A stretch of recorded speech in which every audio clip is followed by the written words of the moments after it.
Well, it's official. The Acolyte is the gayest Star Wars ever. How does it feel to have lived long enough to see all of your favorite franchises go down in flames? I'm fine.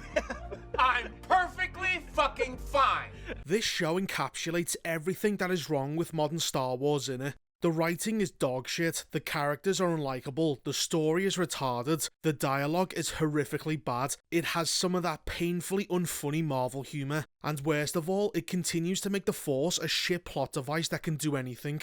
By now, it's pretty obvious that Disney does not give a single fuck about the franchise, other than to squeeze every last penny from it they can, and to use it to push their shitty messages and insult the audience, which is why they have already ran some preemptive damage control, calling the fans racist, sexist, and homophobic, simply because they do not like this piece of shit. I am shocked! Shocked! Well, not that shocked. Now, people say that crime doesn't pay. Well, it turns out that in this case, crime pays extremely well. Since Leslie Headland, Harvey Weinstein's former personal assistant, has been put in charge of one of the most expensive Star Wars shows released by Disney, with twice the budget of Kenobi. You may be wondering why that is, and I think it's because Leslie sure does know how to keep a secret. So to keep that fat mouth of hers shut, the producers have filled her chubby little hands with as much cash as she could carry and gave her a show, despite her obvious lack of talent. And all it cost her was the shattered dreams and broken hymens of many young actresses that she helped to lure into Harvey Weinstein's gingerbread house. But hey, if she can sleep soundly at night knowing just how many lives she's destroyed on her pathway to success, then good for her. She will burn forever in a lake of fire for this, but for now, those piles of cash will just have to fill the empty black void that she has deep inside her. Speaking of black voids, let's talk about the acting. Almost everyone in this show looks completely bored and uninterested in being there, probably because they've read the script and realised that they've made a terrible mistake auditioning for the role. Lee Jung-jae, also known as that guy from Squid Game, is the best actor out of the lot of them, which really tells you something about the quality of the show when the best person is the one you can barely understand. Everyone else just comes across as bland and generic. None of them have anything approaching a personality and are mind-numbingly dull. I almost fell asleep watching these people talk about nothing for 2 episodes. Anyway, I'm not wasting any more time on this than I have to, so before I pass out from sheer fucking boredom, here's the plot. Episode 1 opens with the evil girl boss called May challenging Carrie-Anne Moss to a fight. Of course, being a girl boss, she has super strength, as we can see her throw men twice her size across the room and kick solid stone tables over easily. So the Force can give people super strength now as well. Sure, why not? It's not like the Force isn't completely fucked at this point. The fight they have ends up being terrible to watch. For an action scene, there is no tension, there's a complete lack of music, and the fight constantly stops and starts, as the actresses have to keep moving back into position, which kills the pacing. But more annoyingly is that all fight, the pair of them are constantly throwing each other around using the Force, which is retarded, since if May is here to kill Carrie-Anne Moss, then why doesn't she just use the Force to immediately break her neck? I don't know. The Force should only affect Force users when they are severely weakened. Otherwise, there is no point to the Jedi carrying around lightsabers when anyone can just choke them to death from a safe distance. Anyway, May tries to kill an alien in order to distract Carrie-Anne Moss before killing her with a knife to the chest. I don't know how this can kill a Jedi Master so easily when Sabine, Reva, and this ugly alien have all survived full-on impalement by lightsaber, sometimes twice. It's almost like they make this shit up as they go. Now, it's pretty obvious that the writers are gonna try and redeem this evil girl boss later on in the season because A, every evil female character in these shows always end up being forgiven despite being objectively horrible people. And B, she doesn't try to kill the alien for a second time when she sees his child, like not making someone an orphan automatically makes her a good person. What a cunt. We then cut to May's twin sister Osha, and despite being separated when they were kids, Osha has an identical haircut and has even dyed her hair the same exact way that May has. So what, do the pair of them go to the same exact barber and get the same exact haircut? Well, that's just silly. Silly, yes. Idiotic, yes. Osha is a mechanic for a freighter, and when a part of the ship explodes, a fire breaks out in space where there is no oxygen. What? We can even see the fire being moved by the wind. Fuck me, they can't even get little things like this right. So she extinguishes the space fire before 2 Jedi show up, wearing flashy white and gold outfits that make them stand out completely and look terrible. The black guy is called Yord and the goblin is called Tassie, and they are here for Osha, who is a failed Jedi. They question her about Carrie-Anne Moss's death, and even though Yord was her friend when they were Padawans, he starts talking about her entire backstory, which he already knows about. Your village all died in the fire before Master Soul brought you into the Jedi.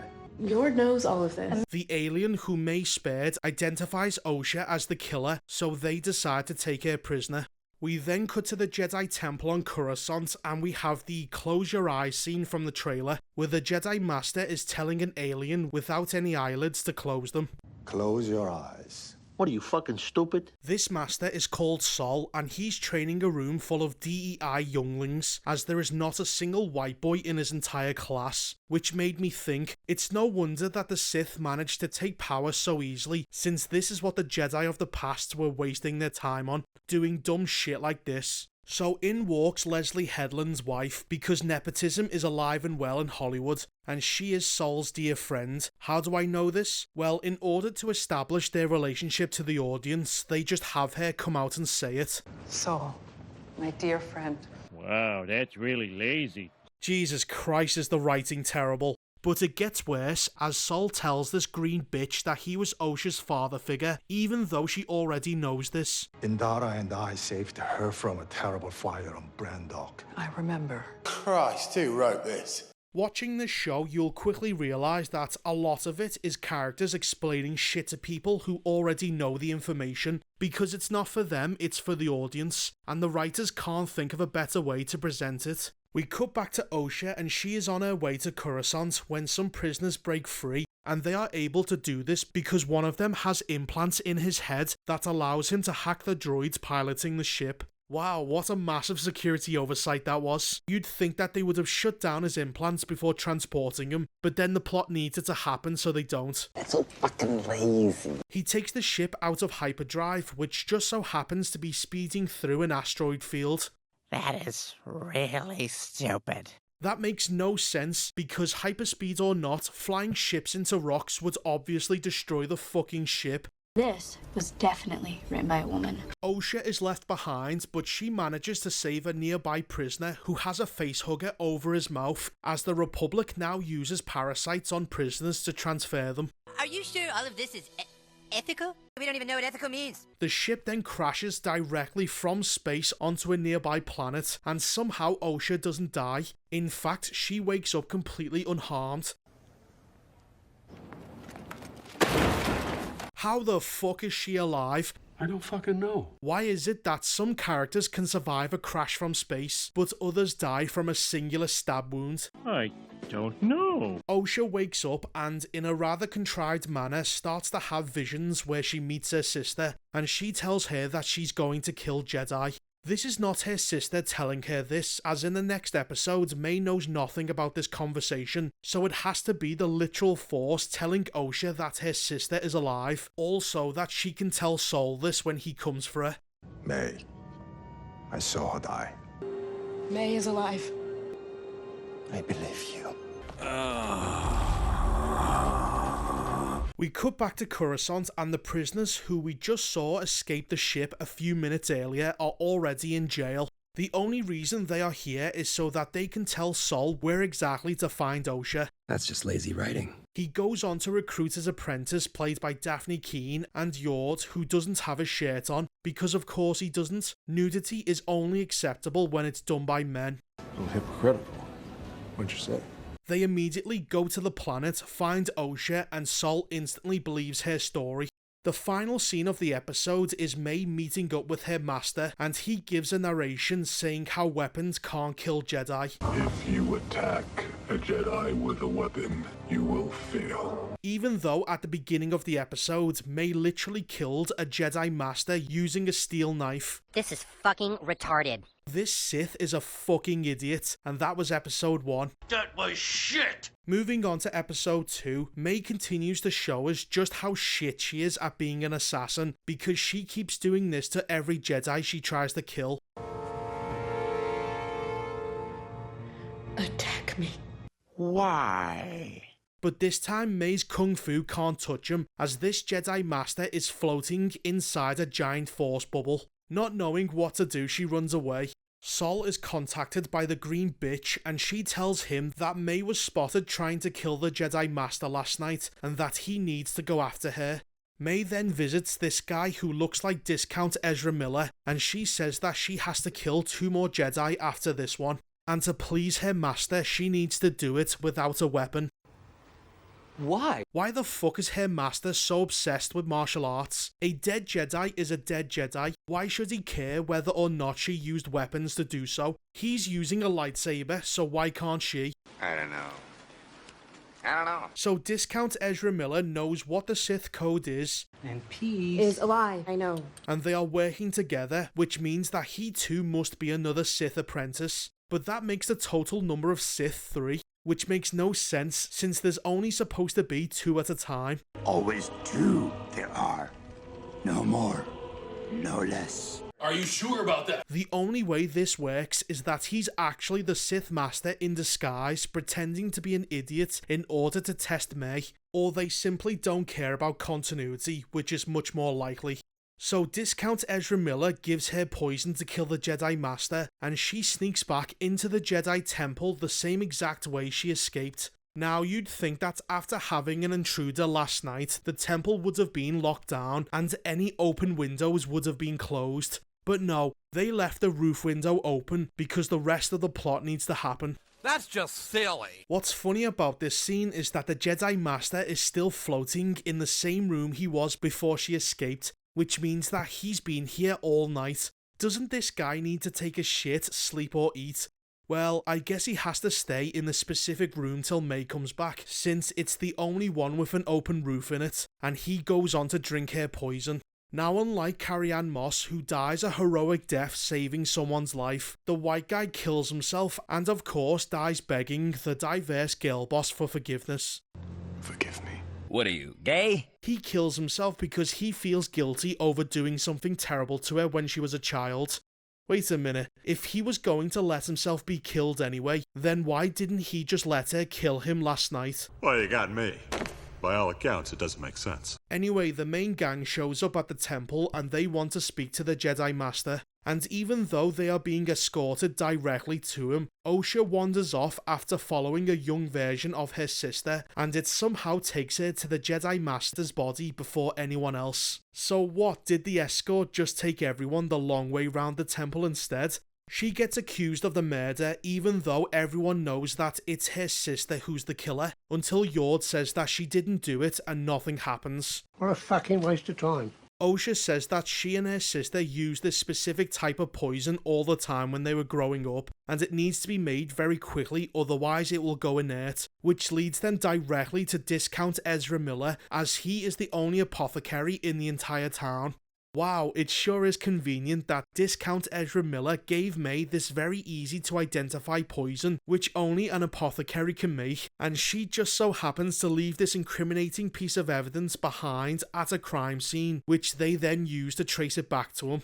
Why is everyone in this show so retarded? It's like the Sith want to be caught at this point. The group, now including a morbidly obese Jedi, try to come up with a plan, and Yord is of course shut down by Daphne Keane, since he is a dumb man and she is a smart woman. Then we bring him back to the ship for questioning. Or we skip that, and she just talks to him. Why are you the way that you are? They end up sending Osha in with a recorder to get a confession and to find out where May is, which he immediately does. The Jedi then enter and Sol says this: If you cooperate, we will consider letting you go with a warning. A warning for aiding and abetting a murder. Why is every Jedi beyond useless? Now what do they do with him? Well, they don't take him prisoner. Instead, everyone just leaves him all alone in his shop, trusting that he won't run away or try to warn May. Why is everyone so fucking stupid? That night, Yord says the line: I have a bad feeling about this. I got a bad feeling about this. How dare you stand where he stood? Because meaningless member berries is what Star Wars has become. Sol decides to confront May alone, and we have yet another terrible fight scene until May is backed into a corner. She blows some dust in their faces and they lose her, even though Force users are supposed to be able to sense one another, so how could she escape? A crummy world of plot holes and spelling errors. The next day, May returns to the scene of the crime to kill Discount Ezra Miller, but doesn't. She says that the Jedi are everywhere, but the only Jedi around is the morbidly obese one, and honestly, what's he going to do? Chase after them? They could not have picked a worse Jedi to guard the place. So because morbidly obese Jedi is as useless as he is fat, they managed to escape. The last scene is of the Wookiee Jedi. I don't give a fuck. And that was episode 2 of The Acolyte. Worse than hell. I expected nothing from The Acolyte, and yet somehow the show managed to sink below any expectations I had. The characters are fucking boring. The twins have the personality of a dead fish. The main villain is obsessed with martial arts for some reason, like he's a Jean-Claude Van Damme fanatic. And the big mystery of the show is not remotely interesting. Who gives a fuck who the Sith is, as the Jedi should not have been aware that the Sith are still alive at this point. Leslie clearly doesn't give a shit about canon, so why should anyone care about this show? Anyway, that was the first 2 episodes of The Acolyte. It's a piece of shit.